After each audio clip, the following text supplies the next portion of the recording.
but wild. I seek a canoe, birch bark, still on the silk shore of some broad Minnesota lake in autumn, spice on the air, red gold bittersweet twining, high among lakeside pines. Water more green than blue, stiff, supple grasses parting, as we nose our silent way to that center to which ancestors were led. By grandfather sky, grandmother moon, we make no sound in whisper water. Every clump of grass bending in seasonal submission. My paddle enters the lake, noiseless as the sharpest knife. As my partner thrashes grasses, they bend to right, to left, filling his sweet lap. Then our entire canoe with brown-black heads of rices that have never been anything but wild. Carolyn Foote Edelman.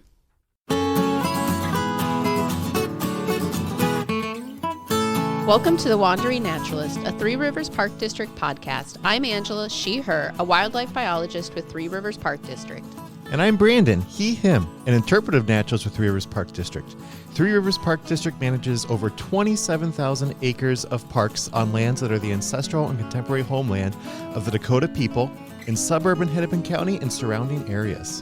So join us as we wander from park to park and discuss your stories of the past, the nature in our present, and how they have shaped our parks. Come wander with us, The Wandering Naturalist.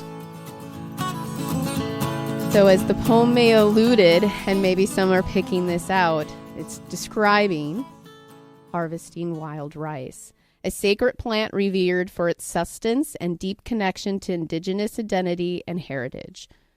And wild rice is one of the only grains native to America and can be found right here in Minnesota. But it can also be easily misunderstood. What is wild versus what is domesticated? Is it actually rice? It is not rice. It is not. It is a grain. It is. Yes. It is from grass. It is not like the rice that we're all familiar with eating. So I find it very strange. And I didn't really think of that until we got into this topic to be like, yeah, it's not rice. But it does grow in the water like rice does, and most grains don't grow submerged in water. So I think that's where the term rice came from. So here in Minnesota, it is the center of genetic reserve of wild rice seed stock, where it grows naturally in both lakes and creeks. And in 1977, so this will be our big tidbit of history, wild rice was adopted as Minnesota's state grain. Ooh. So the loon should feel right in good company this time. Maybe our nature word should be wild rice blowing in the wind instead of the loon for this episode. Maybe. I don't know what that will sound like. I have no idea. We can request it, right? We can request all sorts of weird noises. Wild rice has been a staple food for Minnesota natives for centuries, being of high importance both historically, spiritually, and culturally. For many years, basically all the wild rice produced in the world came from Minnesota, and most of it still does. But by the 1950s to the 60s, this traditional staple was appropriated by white entrepreneurs and marketed as a gourmet commodity, often labeled as nothing less than one of the greatest identity thefts in American food history.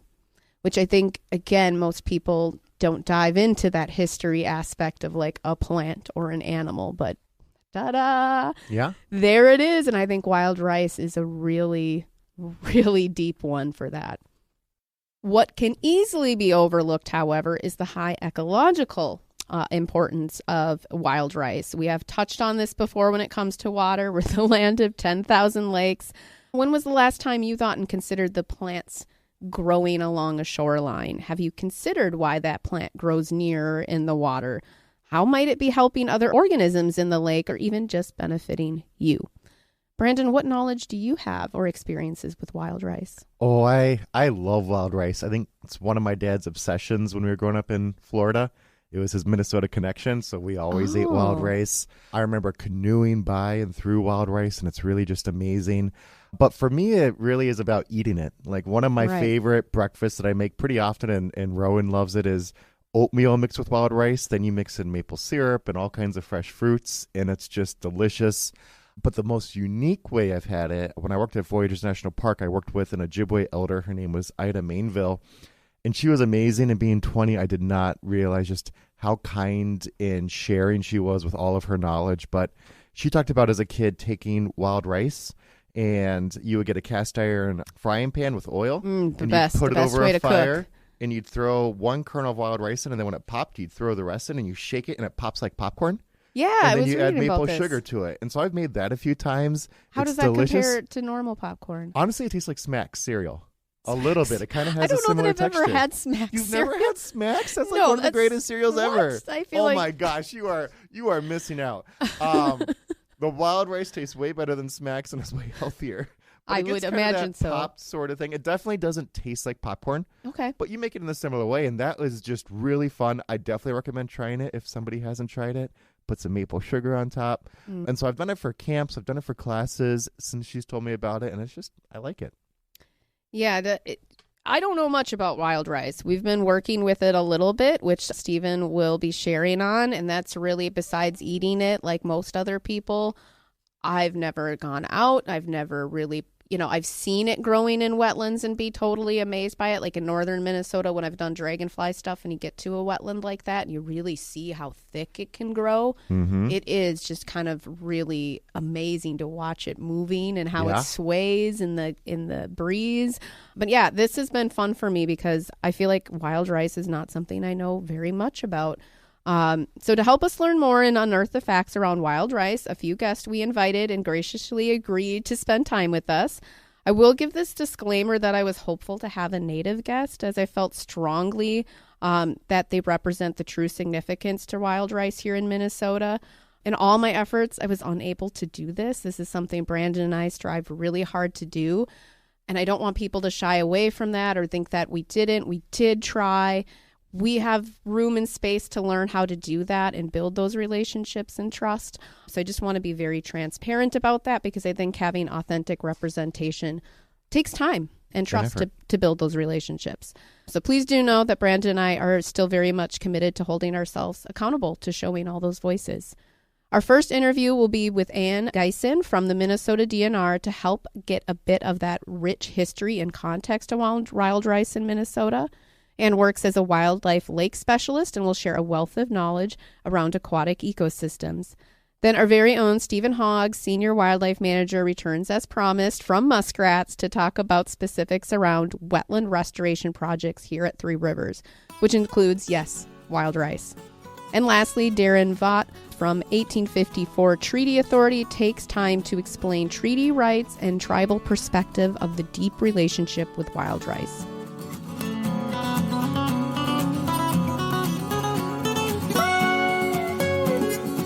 Let's get started right away with our first taste of wild rice by visiting with Ann. Ann, welcome. Can you introduce yourself to our listeners and a little bit about your position at the DNR? My name is Ann Geisen. Pronouns are she and her. I'm a wildlife lake specialist with the Shallow Lakes program. The Shallow Lakes program is actually part of the section of wildlife. I often explain this to confused relatives who think that because I work on lakes, I work for fisheries. But the goal of our program is to maintain and improve aquatic habitat for wildlife, mostly ducks, but other wildlife as well. So in my position, I work on shallow lakes and wild rice waters. I do a lot of surveys and monitoring. I help write management plans. I host public input meetings when we're presenting a project or considering a project. And I'm also the point person for the section of wildlife when it comes to wild rice. So if there are statewide projects or questions, or especially customer service office gets questions during harvesting season that they can't answer, they bounce those to me. Yeah, I love that we kind of touched on that. It seems like when it comes to water, people there's something missing there. Like people can equate forest and terrestrial stuff to wildlife, but it's a little bit different when it comes to water, which makes me excited to talk wild rice because what a perfect way. So zoomed out at the state level of Minnesota, can you shoot us just some important facts and history around wild rice? Well, Minnesota has more natural wild rice than any other state in the nation. And when I say natural wild rice, I mean the plants that are growing wild in lakes and rivers that are not being farmed. We have more natural wild rice than any other state in the nation. It used to be present widespread from the Great Lakes all the way out to the East Coast, but it's disappeared from most of its range. So Minnesota is kind of the last stronghold of wild rice. There is some wild rice in Michigan, but they're working to bring it back. But they have so little, there is no harvesting season. Wisconsin has a harvesting season, but they have a lot less rice than Minnesota does. So, of those three states that I know still have rice, we have the most, and we also have the most harvesters. It's a unique Minnesota thing, or one of those things that makes Minnesota really special compared to other parts of the US. And the rice is it's been present in the state for thousands of years. The Native Americans harvested it and used it for food, but also geologic records, sediment cores from lakes have found the hulls, and they've aged them to be about 12,000 years old. I was going to say, I thought I remembered reading something about like, yeah, it was found somewhere and it preserved and it was like over 12,000 years old. Incredible. So it's kind of been in the state forever. Are those holes from after the glaciers retreated, or is that a sign that they were here before the glaciers and buried under there, and then they've kind of come back when the glaciers retreated? Or am I stretching what we can interpret from that too far? Great question. I would have to read the research more closely. Okay. I know they found it in a lake bed, but yes, whether it was deposited there, if it was there before the glacier, or maybe pushed by the glacier and deposited later, hard to say. Well, we know glaciers moved a lot of geologic material and rocks and other till and stuff. They certainly could have moved seeds. I am curious. You mentioned how Minnesota's a stronghold for wild rice that's really disappeared from the east. Does that have anything to do with its biology or its life cycle as to why it's been reduced so much? Yeah, it's really sensitive to water levels and other environmental factors. And so I think the development, that occurred first along the East Coast and then moved west, and the changes in hydrology to lakes and rivers really affected that. Also, logging, which I was kind of surprised to learn. I had not made that connection initially until I read it about logging in Michigan. But I can get into that maybe after I talk a little bit about the life cycle of rice and That'd how be it great. grows. Yeah. Wild rice is actually an aquatic grass, and it's an annual plant. And because it's an annual, that means that every plant you see grew from a seed that was deposited the previous year. Doesn't reproduce by rhizomes or bulbs. Every plant grows from a seed. So the seed gets deposited in the fall, and then its seed sits in the substrate under the water over winter. It needs temperatures close to freezing in order to germinate. It'll germinate in the spring and start growing in early spring. It's one of the first aquatic plants to sprout because that kind of gives it a head start and a competitive advantage against other aquatic plants that will be growing later. So the plant grows underwater, and then it will put up what's called a floating leaf. And that's usually in mid-May, early June. And the floating leaf floats on the surface of the water. When the plant was growing completely underneath the water, it was getting oxygen from the water. But when it goes into floating leaf stage and the leaf is on the surface of the water, the plant is then getting oxygen from the air. And the leaf will continue to float while the rest of the plant grows. If the water level drops, this isn't a big deal. The leaf will stay on the surface of the water and the leaf will drop when the water level drops. But if the water level goes up, or goes up, especially if it goes up too fast, the leaf will continue to float on the surface of the water, but the plant can uproot itself. So, for that reason, in the floating leaf stage, it's very sensitive. Also, if the water goes up too fast, but the leaf doesn't stay floating on the surface of the water, say it gets overtopped by the water, the plant will actually drown because it can no longer get oxygen because it was getting it from the air. So the floating leaf stage is the most sensitive time for the plant. Um, by the end of June, beginning of July, the plants are starting to go emergent, which means the floating leaf actually starts standing up. And then by mid July, all the plants should be emergent. And in a lake that's full of rice, this is when the lake will start looking like a hayfield. We have some aerial photos of lakes with thick rice. And if you didn't know any better, some people have mistaken the lake for a pasture Wow, or a I have never hayfield. seen. That's amazing. Yeah, it's pretty impressive. And it's also kind of the unique that rice goes through these three growth stages: submersed, floating, and emergent. Most aquatic plants just have one.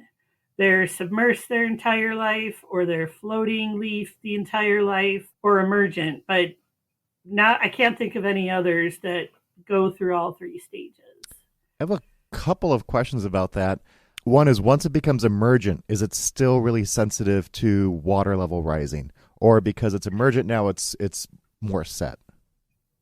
It's less sensitive because it's now standing above the water. So if the water comes up a little bit, but not high enough to drown out the plant, also as long as the water doesn't come up too rapidly or there's not a lot of strong waves. Rice tends to grow well in soft substrate. Mm-hmm.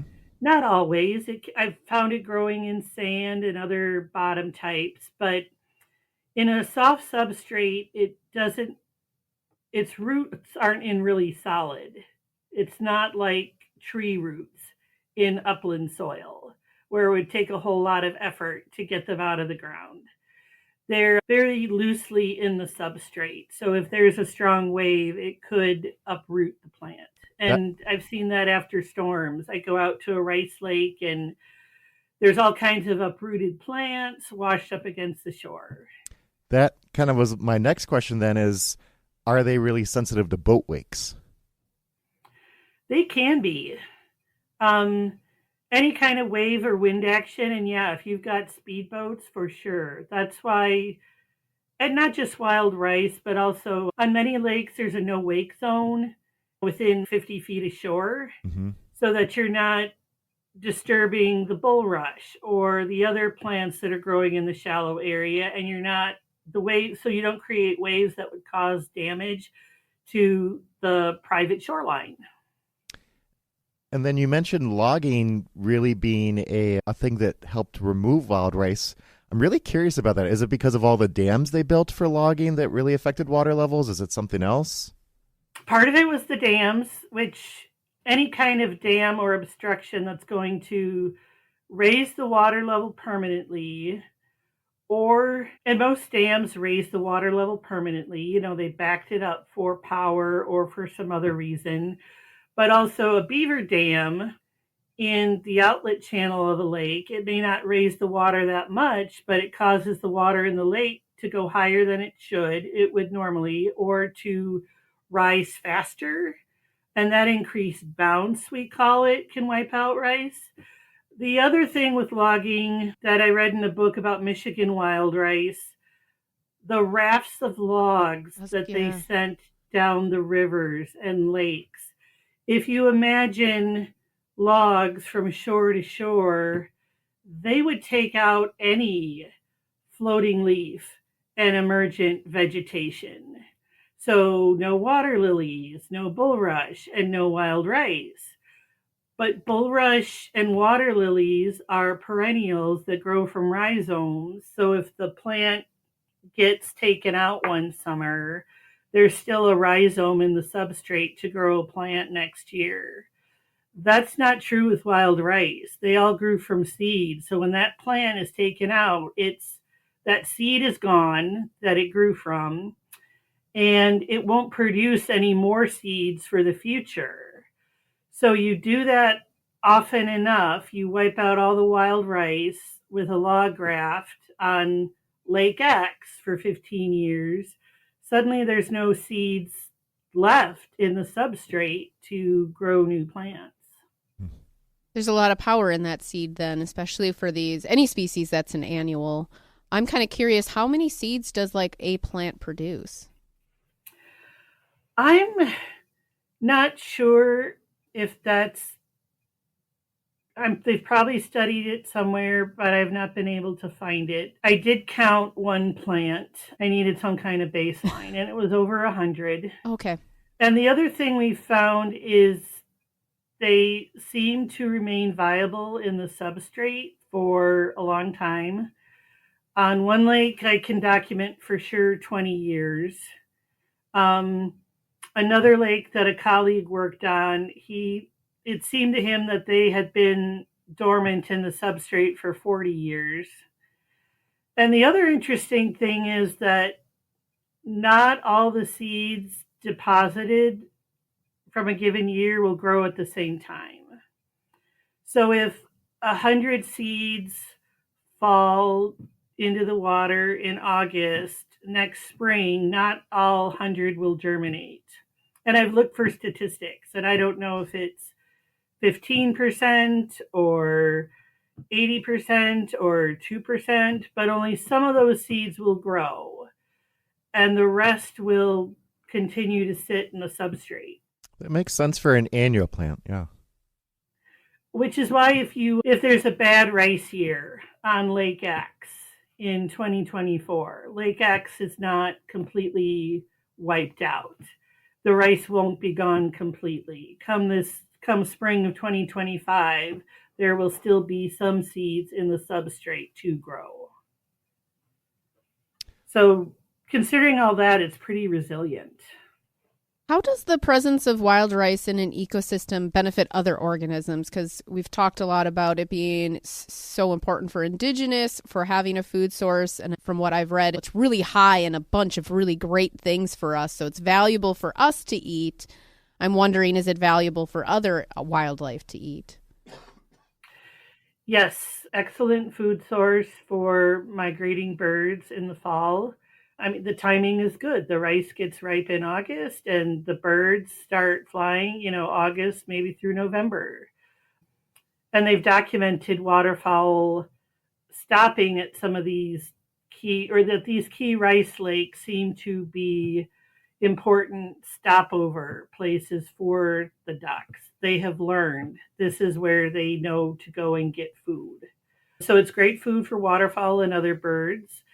The plants die back in the fall, and the stems and the stalks. In the spring, it's what we call straw. It looks like straw, and it's still in the water because it hasn't completely broken down. It's awesome habitat for invertebrates.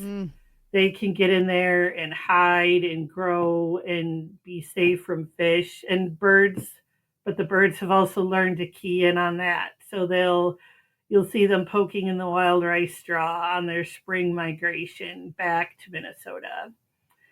And when the plants go emergent, it is excellent cover for broods.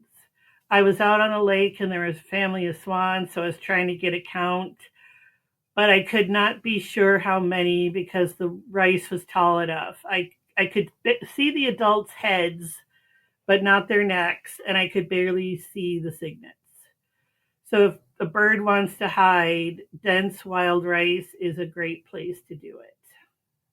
That would make sense. And for a brood, for those that aren't familiar, just like this is talking about like when they hatch and bringing the young in there, they would be safe from predators. Exactly. So is it true that Minnesota was and or is still the largest producer of wild rice? You mentioned that for the wild, and I think this is where it gets confusing to people of like it's something that's been somewhat domesticated, right? And been cultivated. I mean, can you explain a little bit about what that context of like wild rice versus what I believe you said paddy rice? Sure. And you're right. A lot of people confuse this. And when you are buying wild rice, it's not always clear on the label.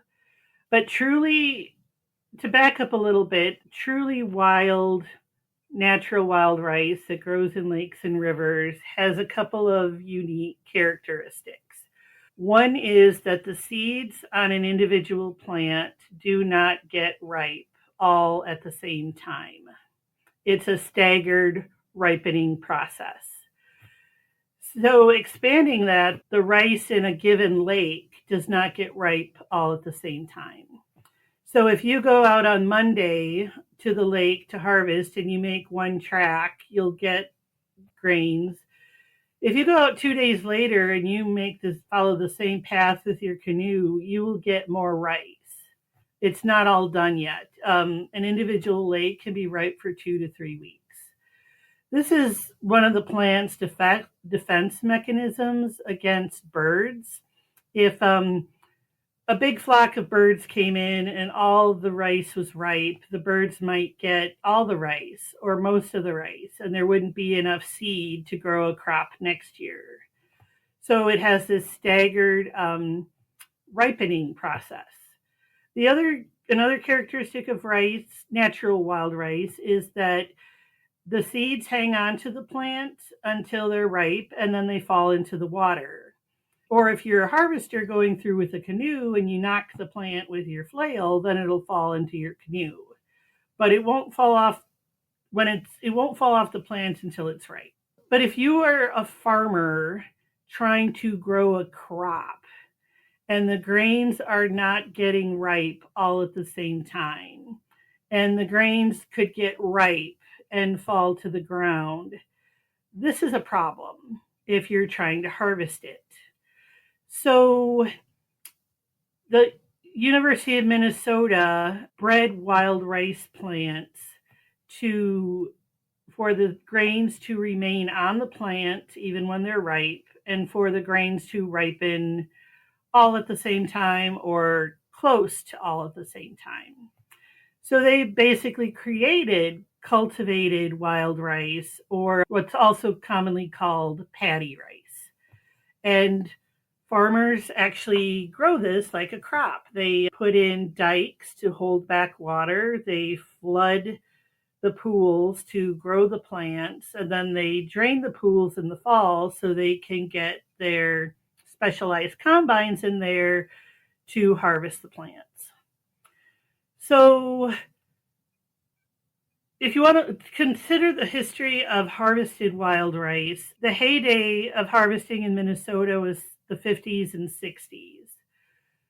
Realizing then that there was no cultivated wild rice, the only way to get wild rice was to harvest it yourself or to buy it from someone else who'd harvested it. And that meant there was a huge economic incentive.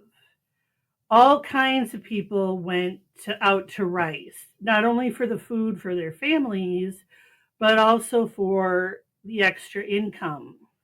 I've heard so many stories from longtime harvesters. Apparently, Aiken used to close the schools during rice harvesting season so the kids could harvest rice because the school district understood how important it was to the families. I talked to one 60-year-old who said as a teenager he bought his first shotgun with money he got from selling his wild rice. One guy I know, he said his grandpa bought his first pickup truck from wild rice money. For some families, it was how they got money for Christmas presents or how they got money for school clothes. One DNR guy, now retired, told me that he and his wife harvesting rice, they paid for 3 years of his education at the University of Minnesota. And I realized that college cost a lot less back then, but to think that you could A pay for lot. 3 years of school with 6 weeks of work, That's or amazing. 6 weeks in 1 year, I mean, so times 3 years, 18 weeks will cover 3 years of schooling. That's a pretty big That's deal. amazing. So in the heyday of ricing, and what we know about harvest numbers is based on the license sales. And a wild rice harvesting license for an individual was not created until 1957. So our data first starts back in 1957. And the license sales would always fluctuate depending on if it was a good rice year or a bad rice year. Rice tends to be very variable, and people who've done it a long time will say in a 5-year period you can expect 1 to 2 good crops, 1 to 2 fair crops, and at least 1 poor crop. So it's not great every year. And in the poor rice years, the number of licenses sold went down, but in the good years, the numbers went up. So at least from 1957 to 1980, the number would fluctuate from maybe 6,000 licenses to 16,000 was the highest. But then paddy rice got to be more developed. I read that the first paddy was created in the 1950s, but with more experimentation and more practice, the producers got better. There became more producers. And then a larger chunk of the market became paddy rice. And if you could buy it in the grocery store cheaper, you didn't necessarily need to buy it from your neighbor who hand harvested it. So the economic incentive really dropped. And with that, the number of licenses sold dropped. So the number of people who still harvest rice, who are interested in harvesting rice, has gone down since the 1980s. On average, again, it fluctuates with whether it's a good rice year or poor rice year, but normally it's about 1,300 to 1,500 licenses sold in a year. In a good rice year, we'll get over 2,000. I'm wondering, we call it wild rice because it grows in the water, even though we know it's a grain. But the Ojibwe and the Dakota have thousands and thousands of years of history with it, with their own names for it. Could you share what they call wild rice? Yeah, the Ojibwe call it Monoman. Oh, there's our loon, jealous of the state, of the not being acknowledged when we're talking about state favorites. So, Monoman. Monoman. Okay. If you wanted to say it slowly and practice your pronunciation, Monomin. And when you read it, it looks like Manumin, but you want to get the no in there. And what does this translate to? Good berry. Good berry. Now the Dakota have a different word for rice, and that is piscine. Piscine. I had to look up a video to hear a native speaker say it, and that's kind of close, but may not be quite exact. And that is spelled Psin. And I think this is one of those rare cases of a double loon call because we wanted both names to be highlighted this month. The loon's excited for any reason to be featured twice. Well, I know we're running out of time, but I want to stop and end with something about we talked about these differences in rice. What are ways that our listeners and other residents across Minnesota that could be impactful in a positive way to wild rice? Maybe that's where they buy their rice, how they treat wetlands or commute or, transport amongst water and wetlands. Any pointers? Lots of things to try and protect wetlands. One, be aware of invasive species, clean your boats, your gear when you leave a site. This goes for ricers too. Once you bag up all your rice, make sure you've got every other bit of vegetation off your canoe.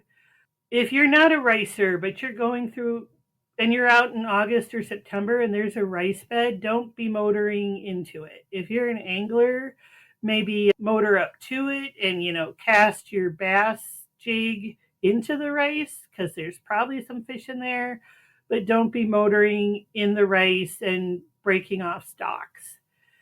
And this may sound really basic, but I want people, when they see aquatic plants in water, to recognize them as habitat. They are not weeds. They are not a nuisance. They are doing what they're supposed to be doing. They are providing habitat for fish and birds. They are holding the substrate in place and preventing wind and wave erosion. That's why the lake looks good. That's why the water is clear, because there are plants. And if I had $1 every time I was out doing a survey and someone came up to me and said, "Oh, are you here to do something about the weeds?" If you want open water with no plants, then you put in a swimming pool. But if you want to enjoy a Minnesota lake, plants are an absolute essential part of good lake habitat. And not only are they feeding the wildlife, they're feeding us. Exactly. And there's some cool plants. I have spent some time in some weird aquatic habitats, and that is where the coolest plants are, in my opinion. Besides wild rice, there's a lot of other cool plants out there if you stop in for a minute and take a look, for sure. Well, thank you so much, Anne, for spending time with us. I learned a tremendous amount. Thank you for all your work you do in lakes across the state. And we hope our listeners learn something as well. Thanks for having me. We aren't done yet. Much more to learn around wetlands and wild rice, including hearing from our senior wildlife manager, Stephen Hogg, on efforts in the parks where that includes seeding wild rice.